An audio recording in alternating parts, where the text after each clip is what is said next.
오늘도 값없이 베풀어 주신 하나님의 끝없는 은혜가 이 자리에 모인 우리 모두에게, 또 명절을 맞아서 가족들을 만나고 있는 꾸밀의 모든 분들에게 언제나 차고 넘치기를 소망합니다. 가족과 함께 넉넉한 한가위를 보내고 계시죠? 다 끝내고 오신 분도 있을 수 있고, 또 예배 마치고 또 가족들을 만나러 가시는 분도 있을 수 있고, 형평상 그렇지 못한 분들도 계실 텐데, 다른 무엇보다도 우리가 살아가고 있는 모든 것이 하나님의 은혜임을 고백하고 또 감사하는 꾸밀의 모든 분들이 되기를 소망합니다. 오늘 우리가 함께 나누는 시편 127편은요, 솔로몬이 지었다라고 알려져 있습니다. 그리고 성전에 올라가면서 찬양으로 그렇게 드렸던 고백입니다. 이 시에 대해서는 많이 들어보셨을 거예요. 특별하게 이 시에 대해서 이렇게 이게 어떤 시일까 하고 생각해 보지 않는다 하더라도 하나님께서 함께 하시지 않으면 사람의 모든 수고가 헛되다라고 하는 것을 알 수 있게 됩니다. 오늘 시편 127편 1절부터 2절에 보면, 주님께서 집을 세우지 아니하시면 집을 세우는 사람의 수고가 헛되며, 주님께서 성을 지키지 아니하시면 파수꾼의 깨어있음이 헛된 일이다. 또 일찍 일어나고 늦게 눕는 것, 먹고 살려고 애쓰고 애써 수고하는 모든 일이 헛된 일이다라고 그렇게 이야기를 하고 있어요. 헛되다라고 하는 말이 3번 반복이 되니까 우리 성경의 한 부분이 생각이 나죠. 어디가 생각이 날까요? 전도서의 말씀이 생각이 나죠. 전도서 1장 2절의 말씀을 보면, 전도자가 말한다. 헛되고 헛되다. 헛되고 헛되다. 모든 것이 헛되다라고 이야기를 합니다.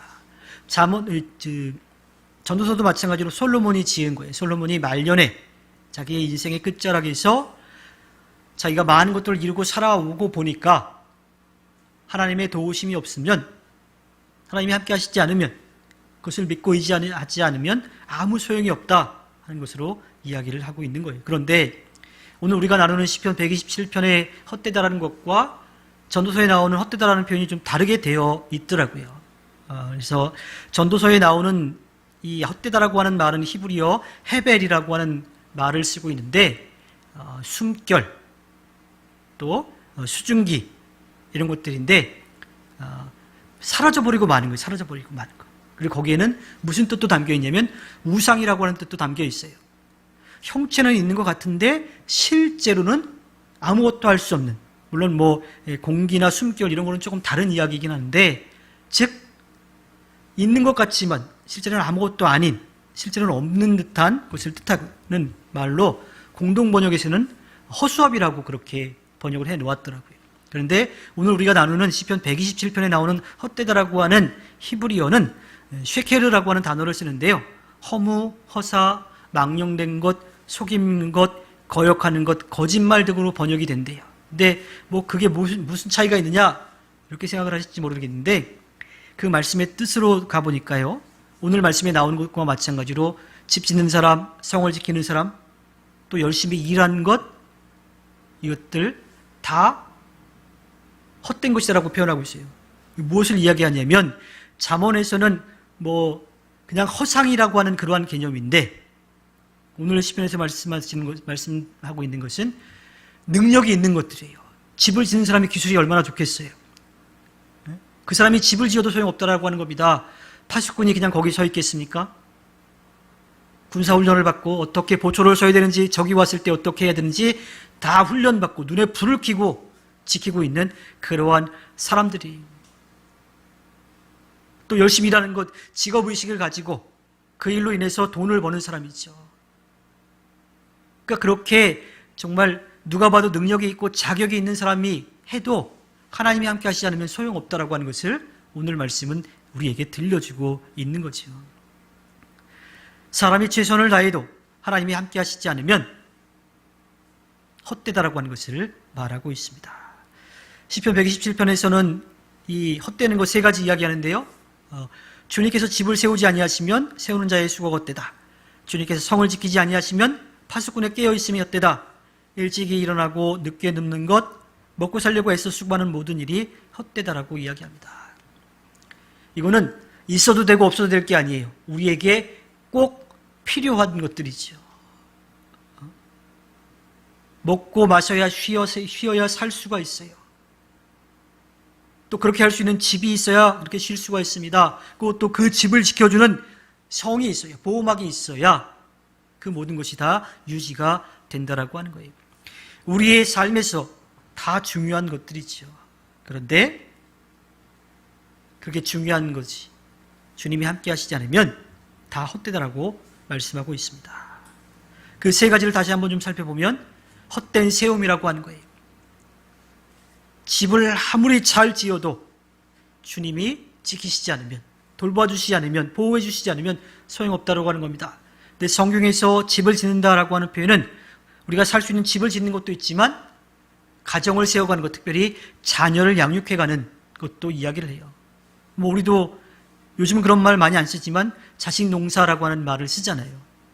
그래서 그렇게 집을 세우는 것이 자녀를 양육하는 것도 포함이 되지요. 또 헛된 지킴에 대한 이야기합니다. 주님께서 성을 지키지 않으시면 이 파수꾼이, 훈련을 잘 받은 그 경비병이 눈에 불을 켜고 밤에 잠도 자지 않고 또 혼자 다 못하니까 보통 삼직으로 하루 4시간씩 2번 돌아가면서 지키는데 그렇게 잘 지켜도 소용이 없다라고 하는 이야기입니다. 그리고 헛된 수고를 이야기합니다. 우리에게 주어진 일이 있어요. 이 주어진 일은 그 일을 통해서 우리가 생활할 수 있는 것들을 얻을 수가 있지요. 자본주의 사회이기 때문에 물질을 통해서 그 모든 것들을 이제 얻을 수가 있게 되었는데, 그렇게 일하면서 생활할 수 있는 것들을 살 수 있는 물질을 벌려고 해도 하나님이 함께 하시지 않으면 소용이 없다라고 이야기를 하고 있습니다. 특별히 시편 127편 2절에서는 일찍 일어나고 늦게 듣고 먹고 살려고 애써 수고하는 모든 일이 헛되다라고 하는데,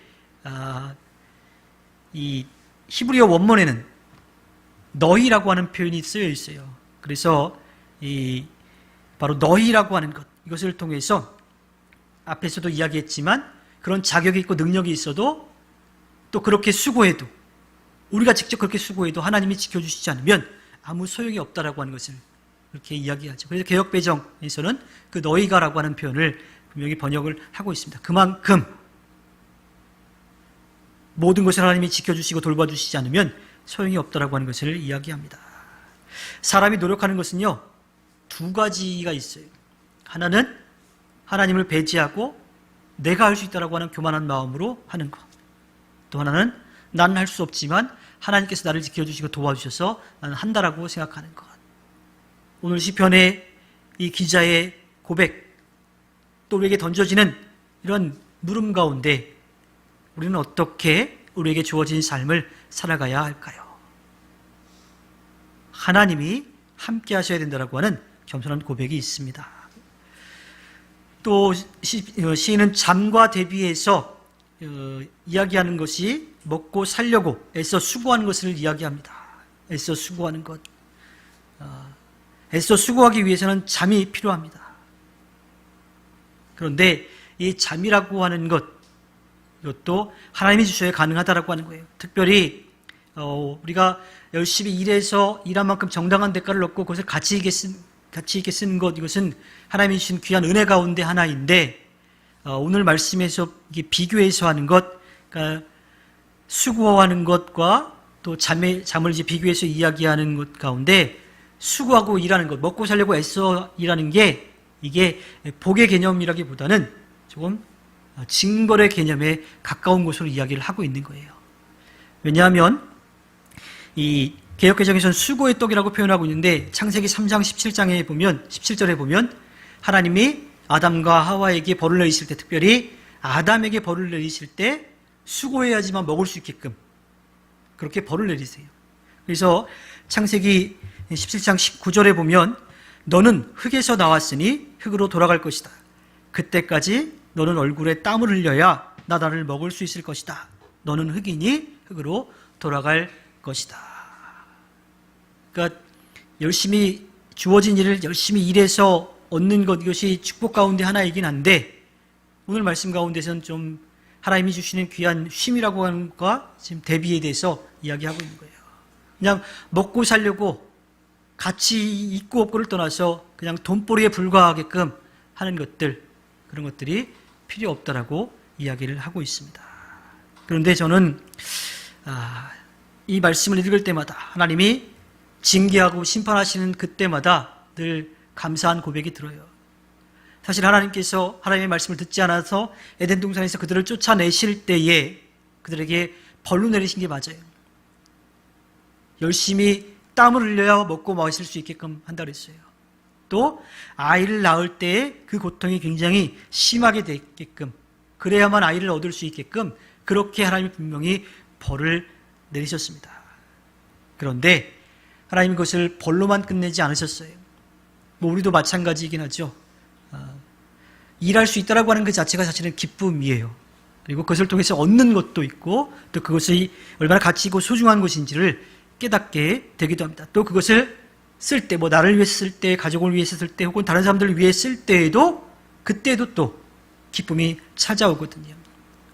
아이를 낳는 고통은 어떨까요? 그 고통을 겪어보진 않았지만 아주 힘들다라고 이야기를 들었어요. 그런데 그 고통을 참아내고 나면 하나님이 주신 귀한 선물인 귀한 생명을 얻을 수 있게 되는 거죠. 비록 벌로 수고해야지만, 고통이 따르지만 그것을 얻는 기쁨들이 있다고 하는 겁니다. 그래서 하나님이 벌은 내리셨지만 하나님은 그것을 통해서 우리들에게 또 은혜를 내려주십니다.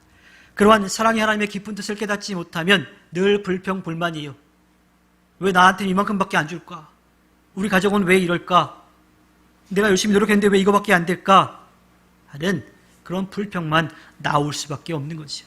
하지만 하나님께서는 그 가운데에서도 살아계신 하나님, 그 하나님을 경험하도록, 그리고 그 하나님을 기대하도록 하시는 겁니다. 하나님은 사랑의 하나님으로서 벌을 주시면서도 은혜를 베풀어 주시기 때문이지요. 2절에 보면 사랑하는 사람에게 잠을 자는 동안에도 복을 주신다라고 이야기를 하고 있습니다. 우리가 쉼에 대한 이야기는 얼마 전에 이야기를 했죠. 하나님이 이 세상을 만드실 때 7일째 되는 날 쉬셨다 그랬어요. 쉼이 필요하지 않으신 하나님이지만 우리를 위해서, 또 우리가 살아갈 수 있는 이 모든 환경을 위해서 하나님은 쉬게 하신 겁니다. 하나님의 사랑을 받는 사람은, 하나님이 사랑하시는 사람은 평안히 주님을 의지할 때 그 쉬는 동안에 새 힘을 얻을 수 있게 되는 거지요. 이제 시편 127편 뒷부분에 가면 하나님께서 집을 세워가시는 이야기를 하고 있어요. 특별히 자녀에 대한 이야기를 합니다. 자녀들. 이 이야기가 조금 불편할 수도 있는 것 같아요. 3절에 자식을 주님께서 주시는 선물이요 태 안에 들어있는 열매는 주님이 주신 상급이라고 해서 아이가 없는 가정은 하나님으로부터 상을 받지 못했다, 보상을 받지 못했다라고 그렇게 생각을 할 수 있을지도 모르죠. 딩크족이 아닌데 여러 가지 사정으로 인하여 하나님의 선물을 받지 못해서 좀 마음이 무거울 수도 있을지 몰라요. 그런데 성경의 원문을 좀 살펴보면요, 주님이 주시는 상급이다라고 번역된 히브리어는 사카르라고 하는 말인데, 삭가 내가 일한 만큼의 그 값, 정당한 대가, 이것을 이야기한다 그래요. 즉 앞에 나오는 자식과 태의 열매, 또 하나님의 선물과 함께 하나님이 주셔야 받을 수 있는 거라고 하는 거예요. 그러니까 선물로 주신 거는 맞긴 한데 잘못했으니까 안 주고 잘했으니까 준다라고 하는 개념이 아니라고 하는 이야기이죠. 근데 이것을 잘못 받아들이면 그렇게 오해할 수도 있고 또 그것 때문에 속상해할 수도 있어요. 근데 중요한 것은 그 모든 것, 자식이든 태의 열매든 선물이든, 또 여기서 이야기하는 이 값이라고 삭이라고 하는 것 다 마찬가지로 동일하게 하나님이 주셔야 받을 수 있다라고 하는 개념으로 이야기를 이어가고 있는 거죠.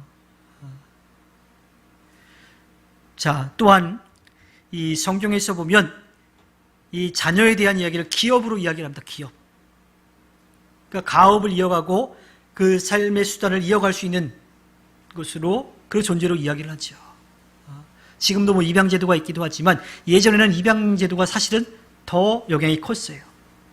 왜냐하면 그 가정에 자녀가 없으면 친척 중에 누구든 자녀로 입양을 할 수가 있어요. 그렇지 않으면 같이 살고 있는 종 가운데 정말 신뢰할 만한 사람을 양자로 삼아서 그렇게 자신의 재산도 기업도 이어갈 수 있도록 해주는 거죠.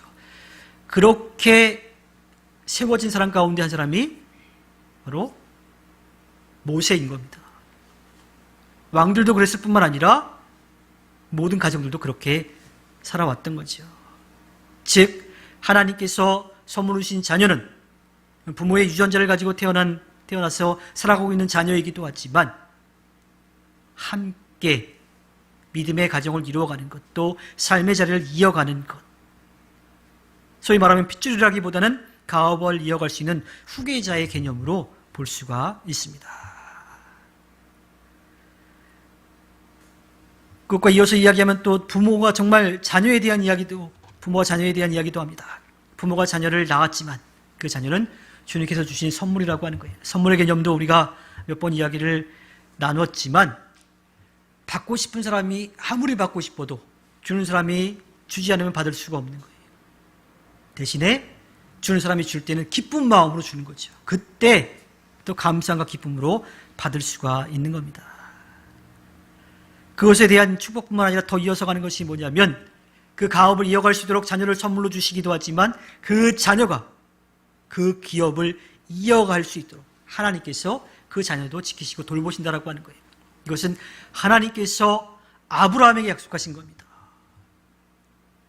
아브라함뿐만 아니라 그 자손도 하나님이 지키시고 돌봐주신다라고 하는 그 약속을 주셨거든요. 그리고 그것을 주님께서는 이루어가고 계십니다. 그런데 하나님께서 그렇게 선물로 주신 자녀에 대해서 4절과 5절에서는 조금 분위기가 확 반전이 돼요. 평안한 가정인 것 같은데, 쉴 수 있는 가정인 것 같은데 갑자기 그 자녀에 대한 이야기가 전쟁터의 비유로 바뀌게 됩니다. 또 삶에서 부딪히는 이야기로 바뀌게 돼요. 4절에 보면 젊어서 낳은 자식은 용사의 손에 쥐어있는 화살과도 같으니 그런 화살이 화살통에 가득한 용사는 복이 있다라고 이야기합니다. 젊어서 낳은 자식에 대한 이야기, 요즘은 그런 말은 잘 안 하는 것 같은데 예전에는 자녀를 조금 늦게 낳는 가정들에 대해서 걱정하면서 그런 이야기를 하죠. 환갑이 돼도 제 뒷바라지 해야 된다고 하는 그런 이야기를 했었잖아요. 그러니까 물론 이제 평균 수명이 늘어나고 일하는 시간도 나이도 좀 늘어나긴 했지만 부모가 나이가 들어서 일하기 힘든 그 과정이 됐을 때도 아이를 계속 돌봐줘야 된다면 사실은 둘 다 힘들 거예요. 부모도 힘들고 자녀도 힘들 거예요. 그런데 그 나이 차이가 조금 좁다라면 부모가 나이 들어서 힘이 들어서 더 일할 수 없기 전에 자녀가 잘 자라나서 부모를 봉양할 수 있다라면 그것도 은혜가 된다라고 하는 이야기를 하고 있습니다.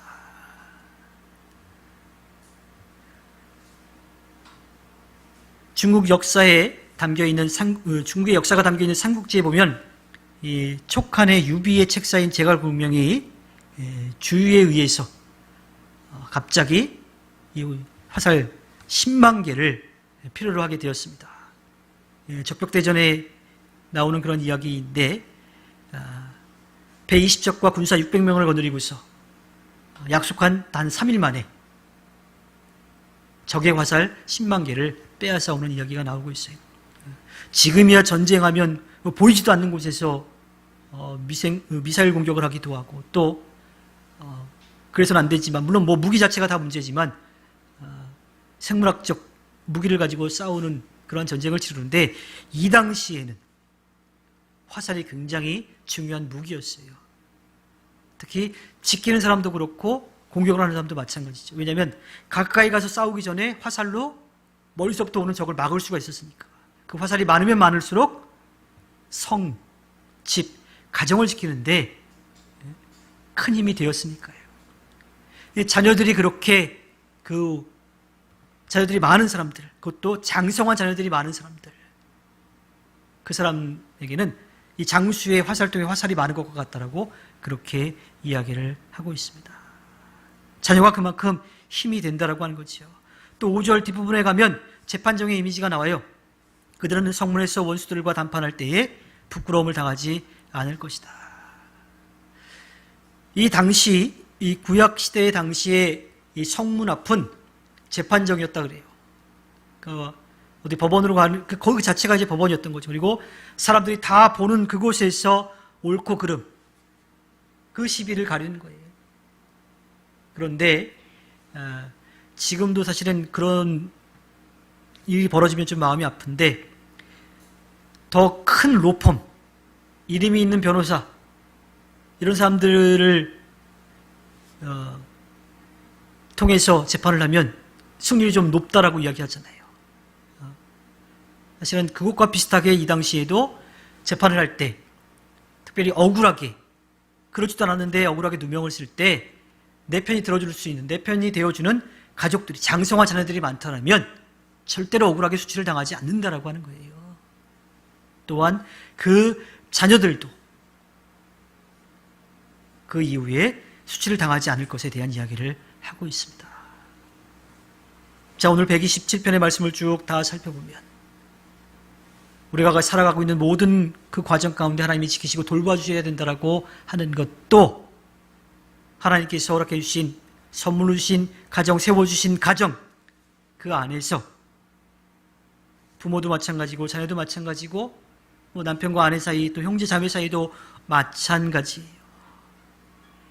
서로가 서로에게 의지할 수 있는 존재가 되었을 때에 하나님이 주시는 참된 복을 누릴 수 있다라고 이야기를 하고 있습니다. 하나님께서 이렇게 주신 이 땅을 살아갈 때 바탕은 분명히 가정입니다. 열심히 일하고 평안히 쉬어 새 힘을 얻을 수 있는 곳이 바로 가정이에요.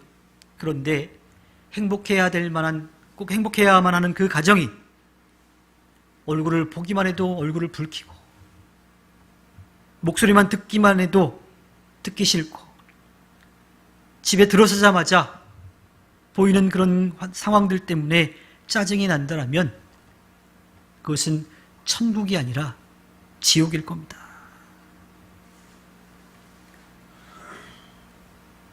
부모님을 짐으로 생각하고요, 배우자를 남의 편으로 그렇게 생각하고, 자녀가 아니라 외수덩어리라고 그렇게 여긴다면 집은 생각만 해도 지긋지긋한 곳이 되어버리고 말겠죠.